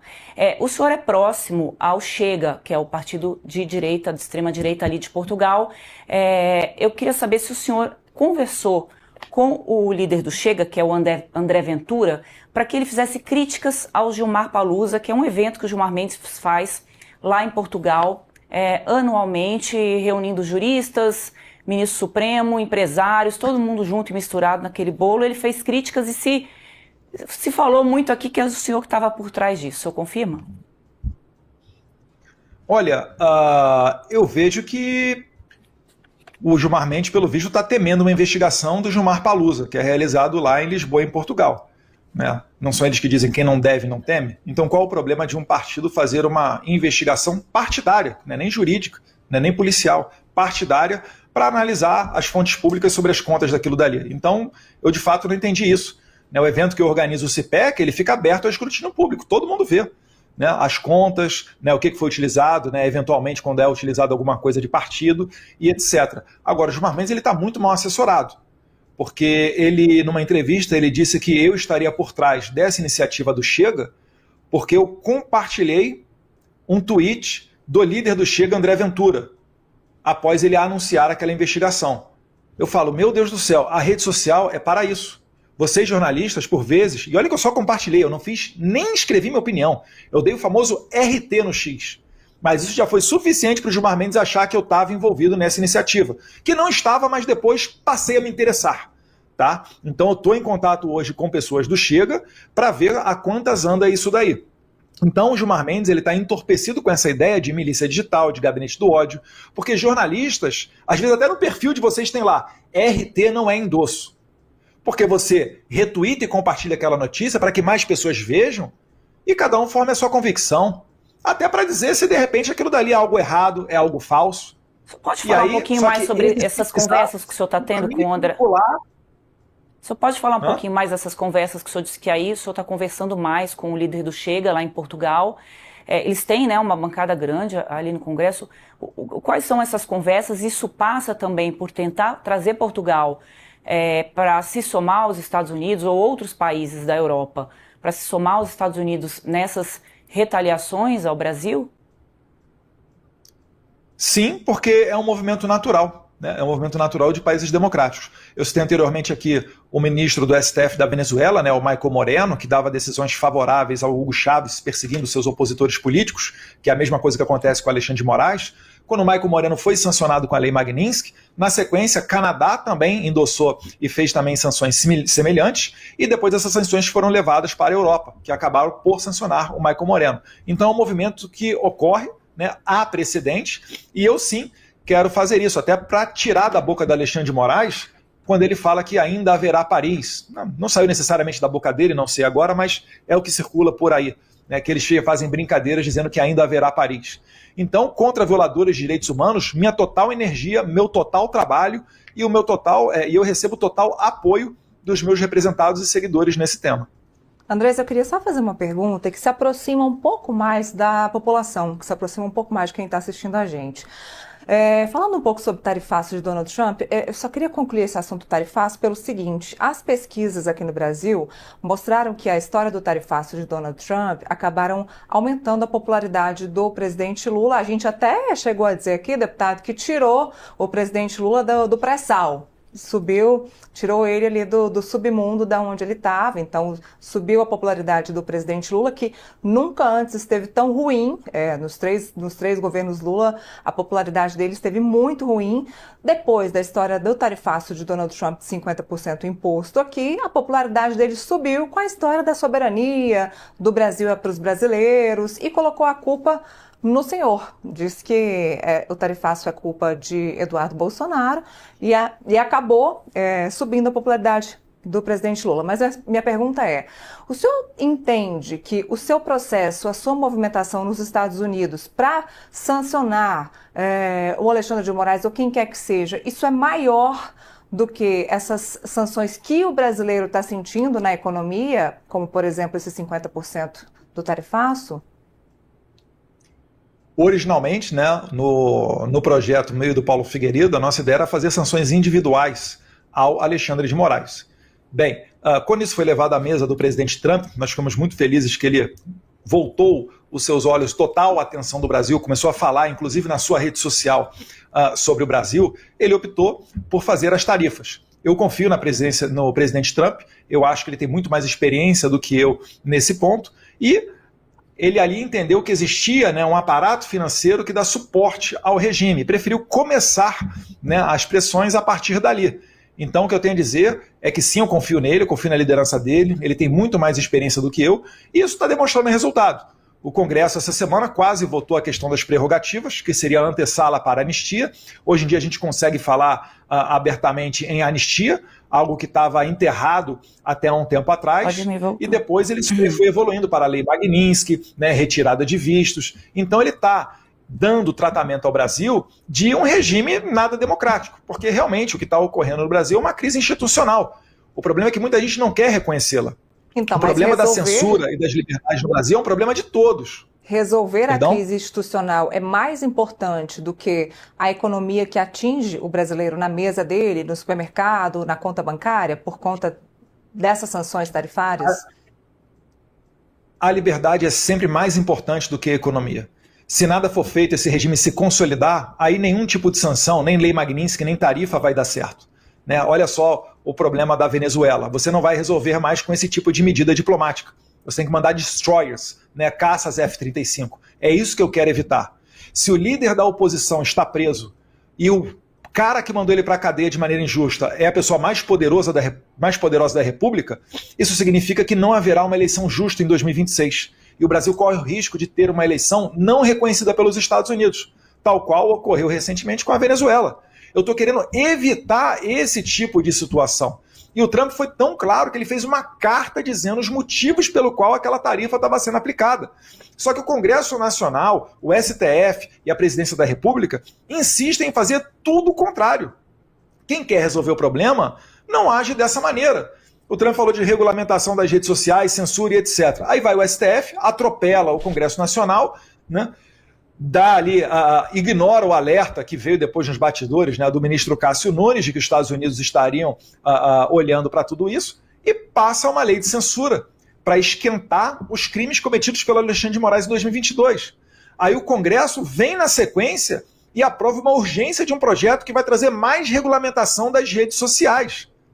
É tudo ao contrário do que o presidente Trump está falando. E o presidente Trump agora colocou o FTC, né, a sua comissão de comércio, para justamente botar tarifas maiores, né, adicionais aos países que tratem com desrespeito às empresas americanas, né, em detrimento, né, das empresas americanas, coloquem para cima empresas chinesas, que é o caso do Brasil. Vocês vão lembrar que a Janja estava pedindo ao Xi Jinping para mandar alguém da China para o Brasil para melhorar ali a situação da esquerda no TikTok, né, provavelmente para censurar os conservadores no TikTok. Então o Brasil ele se enquadra em todos os requisitos para o aumento de tarifa. E vai ser complicado botar a culpa em Paulo Figueiredo e Eduardo Bolsonaro, porque é uma conduta do Estado brasileiro. O Estado brasileiro está indo nessa direção de confronto. Né? Eu acho que não é conveniente a gente falar de redes sociais nesse momento. E depois não adianta ficar reclamando das tarifas, porque essa é a maneira pela qual as nações se relacionam antes de mandar os destroyers. Deputado, é só 2 pontos aqui para a gente esclarecer para a nossa audiência. A questão da regulamentação das redes, né? O senhor colocou que o Congresso não votou porque não haveria votos, mas o governo federal tem uma proposta que diz que desde que o Lula estava em campanha, ele disse que vai mandar para o Congresso, não mandou, mas esse é um tema que está em discussão aqui no país, tanto que Big Techs fizeram, acho que 90 empresas de Big Techs fizeram uma carta para o Donald Trump chamando atenção a isso. 81. 81. Esquentei um pouquinho a notícia aqui. Eu queria até ouvir do senhor... Eu queria ouvir do senhor, o senhor tem, né, contato com eles, o quanto que isso vai pesar nesse olhar, né, que o Donald Trump já tem para o Brasil, essa carta das Big Techs. E aí, antes de passar a resposta para o senhor, só peguei uma cola aqui com a produção com relação ao estado de sítio. A gente não vai voltar nesse assunto agora, depois se o senhor quiser falar depois. Quais são os motivos, né, para essa lei ser aplicada? Então, comoção grave de repercussão nacional, quando a ordem pública ou a paz social são gravemente ameaçadas, declaração de guerra ou resposta à agressão armada estrangeira em caso de conflito bélico ou invasão do país, ou insegurança institucional ou ameaça à estabilidade do Estado.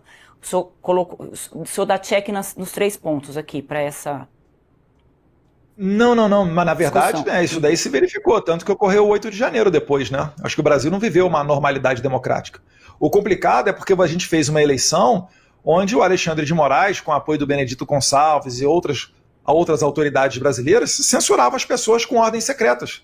Às vezes tinha gente de direita, né, que pegava o celular, tava uma tela preta ali dizendo, né, você violou as políticas do Twitter. Você nem sabia quais políticas você havia violado para tomar aquele bloqueio. Então você não tinha nem como se defender, exercer o sagrado direito à legítima defesa, consagrado no artigo 5º como cláusula pétrea.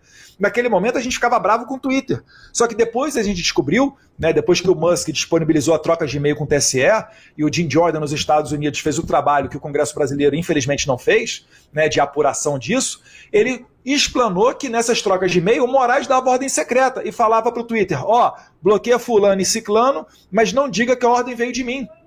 Então, isso daí é que gerou esse caldo para a gente ir para essa eleição. Quando o Congresso quis aprovar a PEC 315 da deputada Bia Kicis para trazer o voto impresso, que fora anteriormente aprovada em lei, mas o STF sempre derruba, então ela fez uma PEC, aí vai o Barroso, ministro-presidente do TSE, conversa com 11 presidentes do partidários no Congresso para mudar voto. Ora, o juiz que julga deputado e senador entrou lá no Congresso para interferir no processo eleitoral. Isso é que é uma grande violação, isso é que é um ataque à democracia. Depois o Barroso publicamente diz que pediu ajuda ao State Department para ajudar na eleição brasileira. Você vai fazer uma eleição dessa? Você não pode esperar que seja um clima normal. Então, a interpretação é de cada um, mas eu vi ali perfeitamente, né, um caldeirão institucional, eu via riscos outros, e a depender da posição do presidente, ele poderia ou não adotar essa medida, que está mais uma vez garantida na Constituição. Pedir só para o senhor resumir um pouquinho mais as suas salas, para a gente ter tempo de passar por todas as perguntas que nós fizemos e que também está chegando muito da audiência. A gente vai compartilhar aqui com o senhor. Vamos continuar aqui. Por ser um programa coletivo. Eu queria saber quem foi que escreveu aquela proposta de exílio para o seu pai, para a Argentina. Eu não sei, eu fiquei sabendo pela imprensa isso daí. Eu não sei. Na verdade, eu vi na imprensa que teve um rascunho de pedido para se refugiar na Argentina, não é isso? Exatamente. Isso. Eu não tenho novidade disso, nem de bastidor, nem de nada. O presidente do seu partido... A informação que eu tenho é a mesma de vocês. O presidente do seu partido, Valdemar Costa Neto, diz que sabe quem foi, mas que não poderia falar. Vocês estão protegendo alguém nesse caso? Valdemar falou que sabe quem foi? Sim. Tá, eu pedi para a produção visto, recuperar a frase do Valdemar, para a gente colocar aqui para o deputado acompanhar. Deputado, eu queria... Mas, amigo, vamos lá, tudo bem. Então, vamos partir desse princípio daí. E qual é o crime no pedido de refúgio? Refúgio é para quem está sofrendo perseguição política, para quem está, por vezes, em estado de guerra e etc. Né? É o cara que foge da Venezuela porque ele é opositor do Maduro, é a mulher que está sendo perseguida no Irã que consegue sair do Irã. E aí ela vai para outro país e pede refúgio. Isso aí é a interpretação de cada país, aceitá-lo ou não. Isso foi discutido na família para que o Bolsonaro pedisse o refúgio para não ser sentenciado aqui no país? Não me recordo, Andresa. Mas, mais uma vez, né, vamos transformar em crime o Instituto do Refúgio e violar todas as leis internacionais que falam disso? Porque depende de cada país. É uma avaliação de cada país que recebe o pedido de refúgio. Né? Eu compreendo, e o Jair Bolsonaro nem recebeu, porque a Argentina, publicamente, né, de maneira oficial, o governo argentino disse que jamais recebeu um pedido nesse sentido. Eu compreendo que o senhor disse que é cada país e que ele tem o direito de pedir. É só para entender se essa conversa houve entre os senhores, se cogitou isso em algum momento de se pedir asilo para a Argentina, ou para os Estados Unidos, ou para qualquer outro país. O senhor está dizendo que não se recorda de que essa conversa ocorreu. É isso? Mas eu acho que poderia até ser justo, né? Eu, por exemplo, eu apoio que aqueles brasileiros que estão no processo de Rio de Janeiro, que eles possam ir para outro país, por exemplo, a Argentina, né, como a imprensa noticiou que existem centenas lá, e eu encontrei, inclusive, né, com 2 deles presos. Inclusive, eu não entendo o motivo pelo qual o governo argentino ainda não tomou uma decisão sobre isso, porque o processo deles fica debaixo do Ministério do Interior, dentro do CONARE, uma comissão que analisa esses pedidos de refúgio, até agora não foi dado refúgio permanente para eles. Isso contradiz um pouquinho da própria iniciativa do presidente Milei e da então chanceler Diana Mondino, quando ofereceram refúgio aos funcionários do X, porque havia até a possibilidade de eles serem presos naquele momento que o Alexandre de Moraes estava expulsando o X do Brasil. Então, eu acho que é justo. Se eu não apoiar o refúgio, eu vou estar dizendo então que essas pessoas têm que merecer a injustiça e ficar presas 17 anos de cadeia porque escreveram de batom numa estátua a perder o mané. Eu não consigo ser desse time, não. Deputado, a gente separou aqui um vídeo que eu queria apresentar para o senhor comentar com a gente. Vamos soltar, produção? Se eu tivesse devendo qualquer coisa, não estaria aqui. Fui para os Estados Unidos, graças a Deus, que se tivesse aqui de 8 de janeiro, estaria preso até hoje. Ou morto. Que é o sonho que eu sei que é de alguns aí. Que eu preso vou dar trabalho. Mas não vai acontecer não. Você não fica tranquilo com uma questão como essa, ninguém quer perder a liberdade, né? Principalmente quem não cometeu crime nenhum. O que me dá força também são as pessoas que estão presas. Né? É a Débora, que está na prisão domiciliar agora, entre mais de uma centena de pessoas por aí. Tá? Então todo mundo vivia de harmonia aqui em Brasília, nós acabamos com a harmonia. Em consequência, 40 anos de cadeia no Bolsonaro, no golpe da Disney, porque eu estava nos Estados Unidos, e ponto final. Agora, alguns falam que devia sair do Brasil. Não vou sair do Brasil. Me prendam, pô. Está previsto 40 anos de cadeia. Me prendam.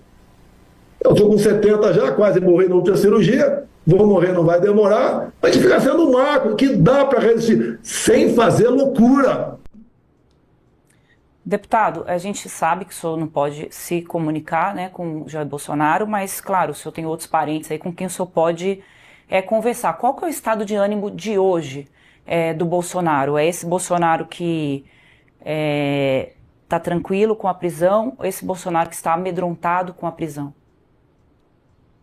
Olha, eu nem sei se eu posso falar se eu falo com alguém que tem acesso ao Jair Bolsonaro. Né? Depois de eu postar uma foto do meu pai de tornozeleira, isso foi incluído no inquérito e adicionado mais um crime de 8 anos de cadeia para mim, eu tenho minhas dúvidas se eu posso falar aqui, eu falo com fulano e fulano não fala com Jair Bolsonaro. Até onde eu sei, né, ele está bem, né, de saúde ao menos. É claro, né, tem aquela tosse ali que incomoda, é o esofagite, passou ali, os médicos disseram 2 pneumonias, mas ele é uma pessoa que segue essa mesma pessoa. Eu lamento que a gente esteja vendo, diante dos olhos de todo mundo, uma pessoa ser censurada antes, né, do seu julgamento. Isso não ocorreu com Temer, isso não ocorreu com Lula, isso não ocorreu com absolutamente ninguém no Brasil. Quando a gente fala isso para um americano aqui, ele fica sem entender. Você tem que explicar 2, 3 vezes para a pessoa se dar conta de que nível que está de deterioração da democracia e das instituições no Brasil. E deputado, tem uma discussão já... falar com ele.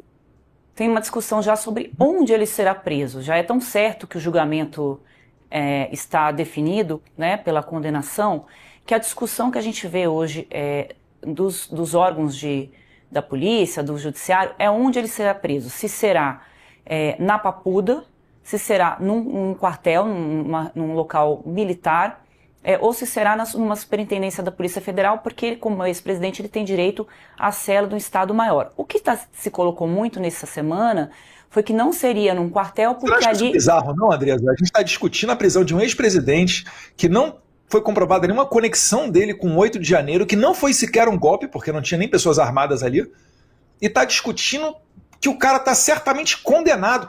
Isso por si só já é um ato totalmente bizarro.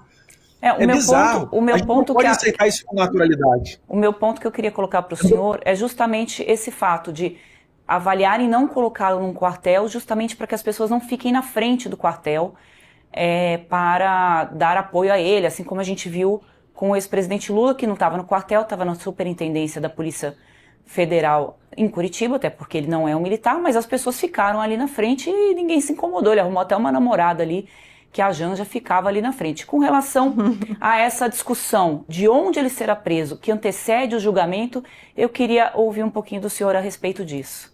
Estão precipitando demais os fatos? Olha, e por que esse temor de que as pessoas fiquem na frente ali do quartel? Porque está claro diante dos olhos de todo mundo, né? Qualquer pessoa que tem um tic-teco na cabeça, que a ideia é acabar com o movimento político liderado pelo Jair Bolsonaro. Porque é o único movimento que coloca em risco, né, esse atual sistema, onde o trabalhador paga os impostos, o político rouba e a Suprema Corte passa a mão na cabeça dele. Né? Então, Vão fazer, provavelmente, né, vão tentar colocar ele no pior lugar possível, para tentar fazer ele ficar o mais distante possível dos seus apoiadores. Né? Isso daí não cabe a mim decidir, né, não está diante do meu guarda-chuva, mas, mais uma vez, né, se for realmente condenado, é bizarro, porque qual é a conexão de Jair Bolsonaro com 8 de janeiro? Qual é o parâmetro, o nexo causal? Não tem. Você imagina só, você vai dar um golpe de Estado. Aí primeiro, antes de mais nada, você vai nomear os chefes militares que o seu opositor, futuro presidente a ser empossado, está dizendo para você nomear. Aí você vai lá e nomeia. Aí você fala o seguinte, pessoal, olha só, vamos todo mundo, sem armas, tomar o poder de Brasília. Mas antes disso, vamos em janeiro, que é feriado. Ou melhor, férias, vamos em domingo, que não tem ninguém em Brasília para dar esse golpe. Onde ninguém sabe quem será, né, o futuro ditador.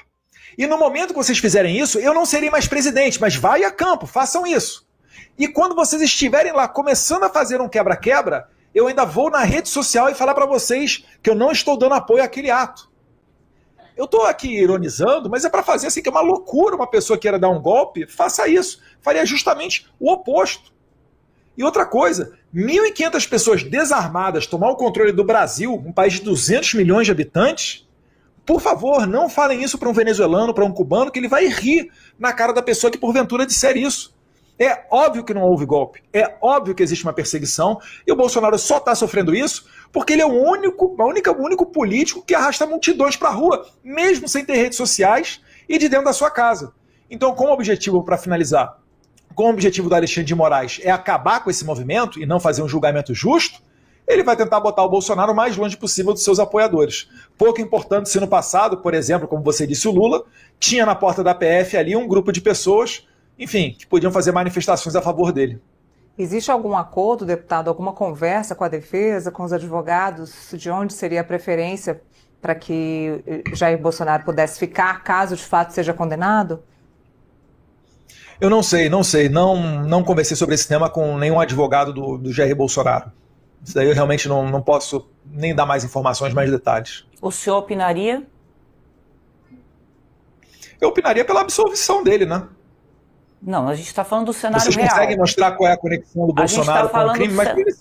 A gente está falando do cenário concreto, né? Não há dúvidas de que... Você sabe se ele vai ser condenado já? Se ele vai ser absolvido? Mas como é claro, que você tem certeza? Eu tenho certeza pelas declarações do ministro Alexandre de Moraes, pelos votos dos outros ministros da corte, pelo julgamento que tem sido Alexandre de Moraes público. está se antecipando ao julgamento e está dando dicas de que vai condenar o Bolsonaro. Não é Nossa, dica, muito imparcial o juiz. Não é muito dica, ético. deputado. Ele tem afirmado em entrevistas e nos julgamentos, que são públicos, todo mundo pode acompanhar, que essa é... Aí a gente pode questionar a conduta dele de dar entrevistas. Mas com relação ao julgamento... Eu estou questionando mesmo. Com relação é que eu sou formado em Direito, quando eu fiz faculdade lá na FRJ, né, depois saí, fiz a prova da OAB, fui aprovado advogado, né, minha experiência na Polícia Federal, eu achava que o juiz só falasse dentro dos autos, né, após ser provocado a dar a sua decisão. Não ficar fazendo... Considerando o que já tem...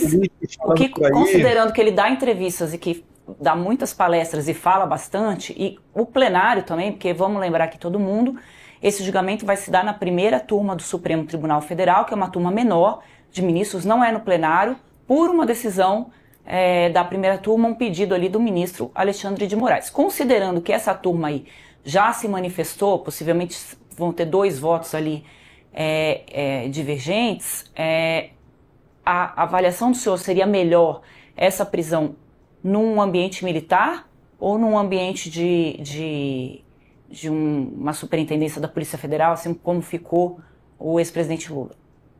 O senhor se sentiria mais seguro com relação ao seu pai em qual local? Guardado pela PF ou pelos militares?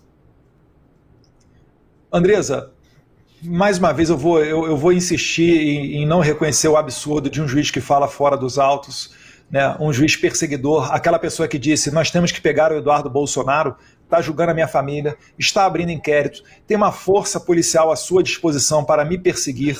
Eu não posso admitir isso daí como normal. Então eu tenho que fazer essa ressalva, porque isso vai contra não só o que eu aprendi lá na FRJ no passado, né? Vai contra qualquer jurista sério desse país. Mas não aceitar o resultado de uma condenação não é antidemocrático, deputado? Não, Não. Por que seria antidemocrático? A gente tem que reconhecer tudo o que eles falam? Eles estão colocando aí, vendo se colocam a gente dentro da casa de Jair Bolsonaro. Daqui a pouco eles botam uma bala na cabeça do meu pai e eu tenho que aceitar essa decisão? Eles é que têm que reconhecer o limite das leis. A lei não permite que um juiz que diz nós temos que pegar o Eduardo Bolsonaro, que ele julgue o Eduardo Bolsonaro. Isso é pior do que a Inquisição Espanhola. É esse o absurdo que eu estou tentando a audiência aqui, né, abrir os olhos para o que está acontecendo no Brasil. Isso não é normal, isso é disfuncional, isso já está gerando até problema internacional. É por isso que o Trump está colocando tarifa no Brasil. Não é necessariamente por conta de questão comercial, né? Então, essa pessoa, o Bolsonaro, ele assinou um pedido de impeachment contra o ministro Alexandre de Moraes. Agora o Moraes vai julgar o Bolsonaro?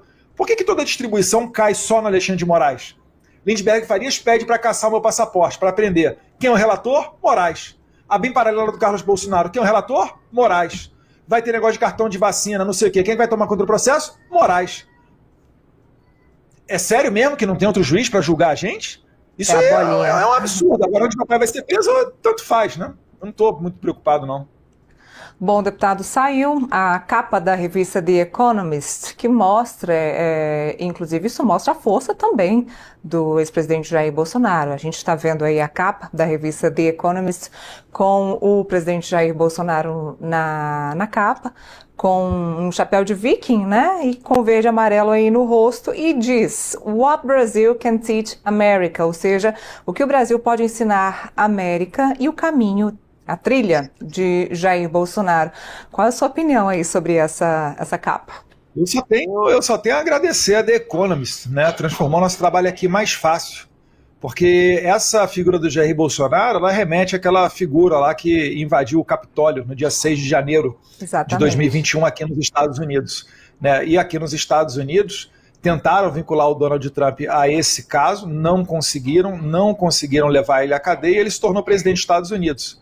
O problema é que o Alexandre de Moraes abertamente diz que aprendeu com os americanos e não vai permitir chegar a um momento em que o Bolsonaro possa se candidatar. É por isso que ele corre e atropela todos os prazos processuais, inclusive não abrindo prazo para a intimação das testemunhas de defesa, inclusive não, por exemplo, citando e usando da carta rogatória para ouvir o Paulo Figueiredo, que é um dos acusados, pelo menos a imprensa fala, né, um dos núcleos aí desse processo. Porque se fosse usada a carta rogatória, o mecanismo normal de uma democracia, esse processo atravessaria, seria julgamento depois de 2026. Então isso mostra que Alexandre de Moraes está acelerando para tentar condenar o Bolsonaro absolutamente nada. Assim como o povo absolveu o Donald Trump dessas acusações, eu tenho certeza que se fosse numa eleição de 2026, o povo absolveria Bolsonaro elegendo o presidente da República. Então, meu muito obrigado aí a The Economist por ter nos poupado, né, de ter que explicar a situação. Eu acho que essa foto é emblemática nesse sentido. Eu queria agradecer também ao senhor. Falamos num momento muito emblemático. Já! Tomamos aí quase 2 horas do seu tempo, mas se pudesse a gente ficaria aqui horas conversando. É só porque temos, de fato, tempo aqui no Metrópolis.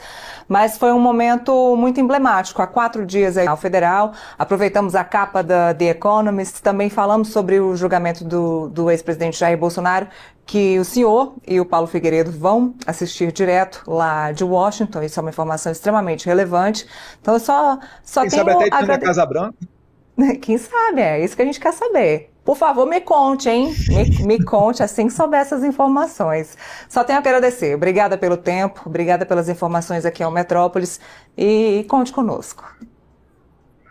Obrigado, Neila Guimarães, obrigado, Andresa Matais. Né? Acho que a gente conseguiu aqui colocar o debate num bom nível. Né? Normal, às vezes, ficar um pouco mais acalorado. Mas, mais uma vez, eu rogo a Deus para iluminar a cabeça das autoridades brasileiras e que a gente não caminhe cada vez mais no sentido de mergulhar nessa censura, né, nessa rivalidade com os Estados Unidos e que o Brasil volte, né, a ser um país livre e democrático, iniciando com a aprovação da lei da anistia e abrindo caminho para que a gente tenha eleições limpas e justas com ampla participação da oposição ano que vem, permitindo à população a oportunidade para escolher os seus representantes, que não são burocratas que estão nos tribunais do Brasil, com todo respeito aos juízes que são aprovados em dificílimos concursos públicos. Um abraço a todos vocês, fiquem com Deus. Obrigada, deputado. Obrigada, deputado. Tchau, tchau.